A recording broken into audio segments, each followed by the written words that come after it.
And I'm not sure, I had spoken with another member of the community today who had said something to me, and that said that as part of this particular ordinance, that the council should reserve the right to how to dispose of the money themselves in the ordinance.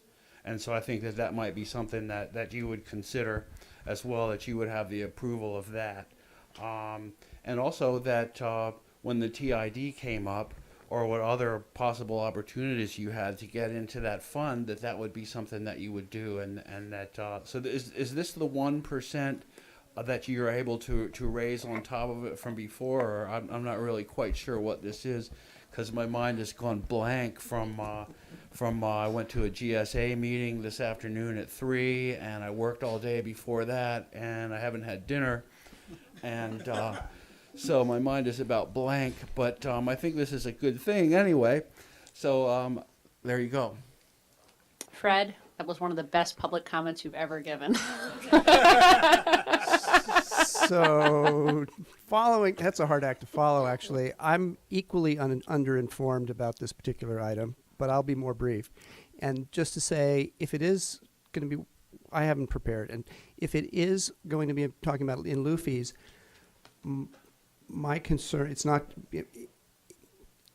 we should be sure that we incentivize developers to build the housing as soon as possible to meet the goal of our policy. With respect to the fund for the transient occupancy tax, I think that's a great idea. I look forward to your deliberations. Thank you. Tom, that was one of the most concise public comments that's been made in the last 5 minutes. Well, I just thought everyone needed some compliments. Councilmember Hundley wanted to answer the questions, but if you just give me one moment, can you refresh our memories here? The in lieu fees, didn't we vote that they're only applicable on very, very small projects where it's like a fraction of a, do you remember what it is? Yeah, so what you've adopted is you've adopted an ordinance that requires subdivisions with 5 or more units to build on site. And you've received Nexus studies that talk about adopting a fee from 0 to 4 units. And that would be where you'd collect the non-residential fee or the residential fee. We're talking about those things. Those will be coming back in addition to a TOT. And there was one component of the hotel component of the non-residential that you wanted to have come back, and that's what we're in the process of doing.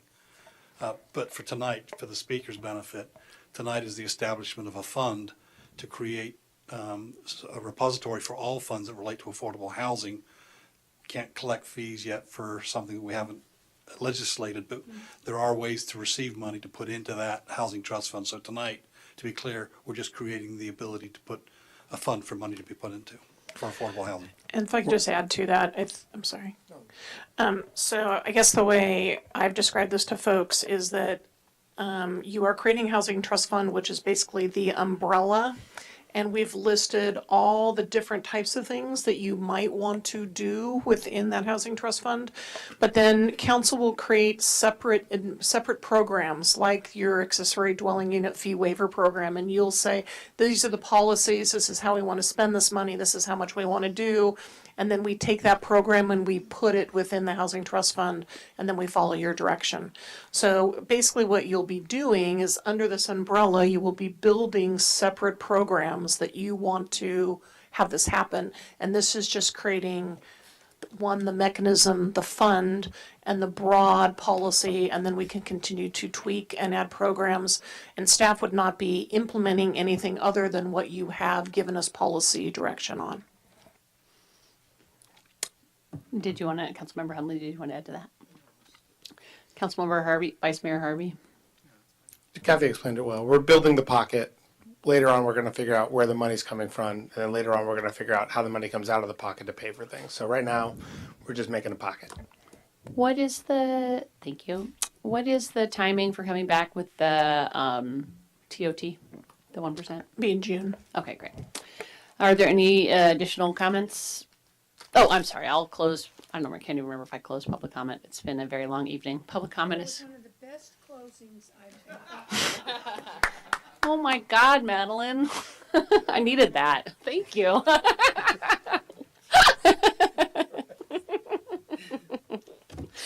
I'm really excited we're doing this, and I'm glad we're doing it, and I make a motion to approve the trust fund.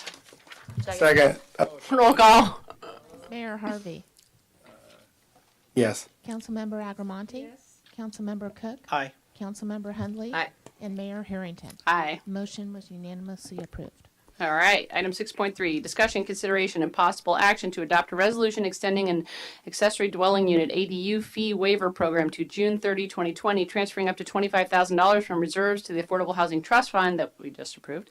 Approve as a formal program of the Housing Trust Fund and find that this project is exempt under the California Environmental Quality Act, CEQA, pursuant to Section 15061B3 of the state CEQA guidelines, review for exemption.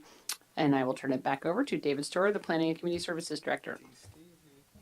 Thank you, Mayor Harrington, council members, David Storer. As a result of the fires, you adopted an ADU fee waiver program, among other things. It's been extended a couple of times. Tonight's resolution will be extending it for an additional year till summer of 2020. And we'll also be having a provision within the ADU program, within the resolution, that then recommends that any funds that are still in the fund at that date will then transfer into the new HTF Housing Trust Fund that you've just adopted. And this program has also been looked at by your housing subcommittee of the City Council, and this concludes staff's report. Are there any council questions? Seeing none, I'll take it out to the community for public comment. Just rise to speak in favor of the extension. Thank you. Thank you, Tom. Anyone else? No one? I will close public comment. Can we get a motion? I move to approve. Second. Roll call. Vice Mayor Harvey. Yes. Councilmember Agramonte. Yes. Councilmember Cook. Aye. Councilmember Hundley. Yes. And Mayor Harrington. Aye. Motion was unanimously approved. Great. All right. Council member reports and comments. I have reports. Sonoma County Waste Management Agency, their name has been changed to Zero Waste. We actually have hired a new executive director, Leslie Lukacs, she will be starting early in June, and I'm really excited about it because we've sort of been in a holding pattern and not doing anything, and I've learned stop throwing plastic in the recycling. Oh, can we recycle anything anymore? No, air and compliments. I don't know, because I had to do something. No, it's just, you clean them, you do it, and they go right into the landfill. A lot of plastic is So we have to find out what's we have to find out what's happening there. City manager. Anyway, any other reports? No. Okay. City manager. City attorney. Thank you. Adjourned.